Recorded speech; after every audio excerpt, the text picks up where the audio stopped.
Welcome to the Explainer Hardcore Tactical Analysts. We are stepping right into the film room today. We're dropping those cinematic stadium lights, firing up the high contrast boards, and totally stripping away all that preseason noise to bring you a rigorous tactical briefing for this August 21st clash between the New York Jets and Pittsburgh Steelers at Preseason Stadium. Now, this isn't your standard surface-level preview. We're going deep, literally into the line of scrimmage, quarterback pressure identification, and raw tackling fundamentals. Just a quick heads up before we get going, this deep dive is strictly for sports analysis and entertainment purposes only, not betting or financial advice. But if you want to know exactly what tactical cues to watch for when the live action kicks off, well, you are in the exact right place. Let's get to it. Okay, here's our quick itinerary for today. Match identity and environment, quarterback versus pressure plan, the trench confrontation, skill players versus tackling, live game states, and finally, our final measured verdict. Starting right off with Section 1, Match Identity and Environment. Now, evaluating a late August game requires immense information discipline. We absolutely cannot invent early down EPA per play based on last year's data. Instead, if you take nothing else away today, anchor your viewing on this one core rule. Wait for official availability. We simply can't project regular season power ratings onto unconfirmed snap allocations and reserve players. We're looking at an evaluation where the most crucial pregame variable is confirmed participation, not presumed starting roster strength. Anyone selling you a confident narrative before the inactives are announced is, quite frankly, just fabricating it. It's really like looking at a split screen right now, contrasting documented facts with live rotational variables. On one hand, we have confirmed facts. Mike McCarthy's first camp staff, the quarterback room dynamic with Aaron Rodgers, Mason Rudolph, and Drew Aller, plus Geno Smith's command at the line for the Jets. But on the other side, the unknowns are massive. We don't know the exact snap allocations, how long any starters will actually play, or the true capability of the reserve depth. That distinction right there, that's the true battleground of this matchup. Let's transition over to Section 2, quarterback versus pressure plan. This is where the mental game gets tested before the ball is even snapped. So what are the specific hurdles for Pittsburgh's quarterbacks? Whether it's Rodgers diagnosing the defense or Rudolph and Aller stepping in under center, the live test remains identical. They have to correctly identify whether the Jets are bringing a static four-man rush or a disguised simulated pressure. The goal here isn't just to complete uncontested checkdowns against a vanilla reserve shell, right? We want to watch for correct protection calls.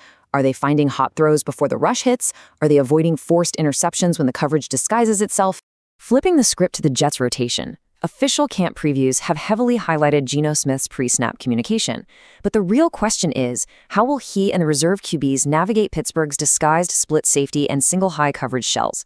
When you're watching, keep your eyes on the motion to coverage reads. Does the ball get out to the first available answer before the pressure arrives? We really need to see if the Jets can create second and manageable situations to keep the offense on schedule, rather than just padding completion stats with useless screens behind the line.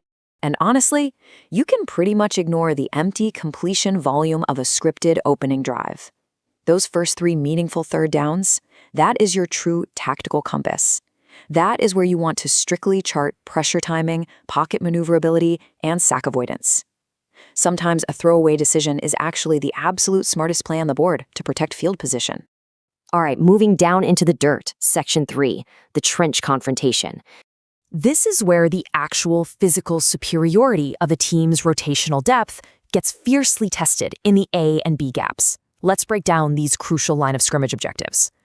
For Pittsburgh, tackles like Broderick Jones and Max Ianachor need to seek out early down double teams to create efficient downhill runs. Directly against them, the Jets' defensive front has a very clear mandate: maintain gap integrity and finish tackles on first contact. Now on passing downs, it shifts. Pittsburgh has to communicate stunts flawlessly, while the Jets' reserves are tasked with generating organic pressure without relying on the blitz. Which brings us to the ultimate question in the trenches. Will these reserve offensive lines maintain the quarterback's launch point when the defense starts dialing up twists and games? You've got to prime yourself to look specifically for stunt pickups and backside protection. A free rusher totally blowing up a play just because of a failed protection call tells us so much more about a team's coaching translation than a low total of passing yards ever could. Next up, Section 4, skill players versus tackling. We are shifting our focus away from raw target shares, which, let's be real, mean absolutely nothing in a preseason rotation, and zeroing in on mechanical execution in space. Look at how these philosophies just totally collide. Frank Reich's influence means the Jets are going to try and force leverage conflicts using pre-snap motion and condensed alignments. They want to turn underneath spacing into first downs by breaking tackles. Pittsburgh's secondary has to counter that by communicating motion perfectly, fitting the run without overcommitting, and rallying to the catch. A defensive back giving up a catch but instantly making an open field tackle on 3rd and 7, that is incredibly valuable tape. And hey, you absolutely cannot ignore the game's third phase, especially in August. Special teams volatility can unilaterally swing a 1-point preseason model.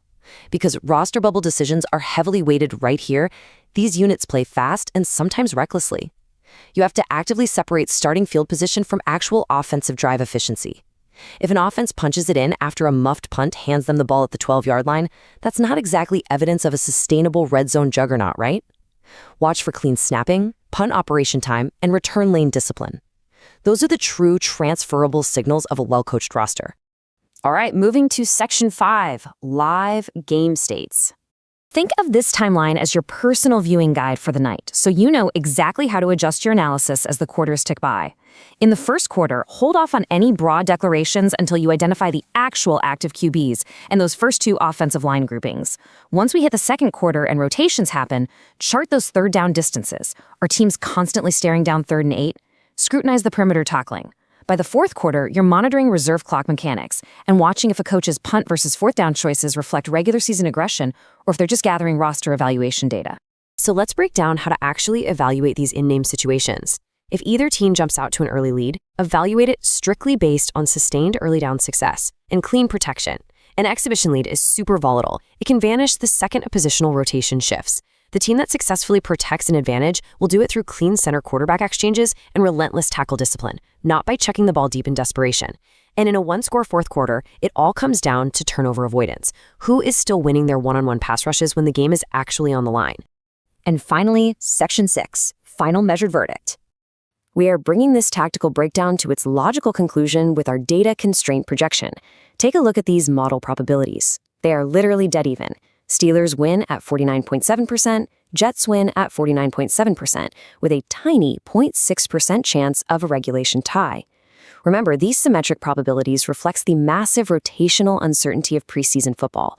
It is not an established parity in 2026 team efficiency.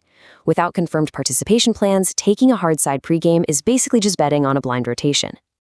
Our projected midpoint for this matchup lands right at 39 total points. But listen, this is a highly volatile estimate. It assumes a mixed bag of quarterback and offensive line units. Hitting the over on this relies heavily on sustained first down efficiency and actually finishing short fields with touchdowns. The path under, that's paved by 4-man pressure, forcing throwaways, conservative play calling from the reserves, and immediate tackling that completely erases yards after the catch. We've also got a 6% model probability for overtime. Now, why such a specific low number? Well, based on the NFL rulebook, preseason overtime consists of a maximum of 1 10-minute period and can indeed just end in a tie. That specific structural constraint limits unlimited scoring and generates this exact percentage for an extra exhibition period. So here is the final conditional score estimate. Jets 20, Steelers 19. Now, I have to emphasize, this is explicitly a low-confidence, rotation-dependent projection. New York gets a marginal model edge here purely because Geno Smith's line of scrimmage role is explicitly described in official camp previews, whereas Pittsburgh's exact deployment order remains guarded. If meaningful Aaron Rodgers snaps are confirmed on game day, Pittsburgh's early drive outlook dramatically improves. The numbers have to move when the information changes. Which brings us to the ultimate question for this explainer. When the inactives are announced, the warm-ups wrap up, and those rotations are finally revealed at kickoff, whose reserve depth will truly execute the fundamentals? Who maintains gap integrity, hits the hot reads, and makes those crucial open field tackles to seize the tactical advantage? Keep your eyes locked on the line of scrimmage, always trust the tape over the hype, and enjoy the tactical chess match. Thanks for hanging out with me in the film room. To the podcast writer-producer, please utilize the following metadata and graphics package for the final upload. Thumbnail ideas. 1. Preseason tactical truths. 2. Jets Steelers film. 3. Unpacking the trenches. SEO titles under 60 characters. 1. Jets vs. Steelers preseason tactical analysis and prediction. 2. NFL preseason. Jets at Steelers deep dive analysis. 3. Steelers vs. Jets prediction. Film room matchup preview. 4. Jets vs. Steelers the tactical preseason breakdown. 5. NFL analysis. Jets and Steelers preseason week 2 prediction. YouTube description. Step into the film room for a deeply researched, rigorous tactical breakdown of the NFL preseason week 2 matchup between the New York Jets and Pittsburgh Steelers. We strip away the noise and focus purely on the line of scrimmage, quarterback pressure identification, and tackling fundamentals. Discover why preseason variance, unconfirmed snap allocations, and special teams execution will ultimately decide this game. Get our grounded score projection and learn exactly what live and play tactical cues to watch for from kickoff through the fourth quarter. Disclaimer, this video is for sports analysis and entertainment purposes only and does not constitute betting or financial advice. All score projections and probabilities are low-confidence model estimates based on available preseason data. NFL, Jets, Steelers, football analysis, tactical preview, NFL preseason.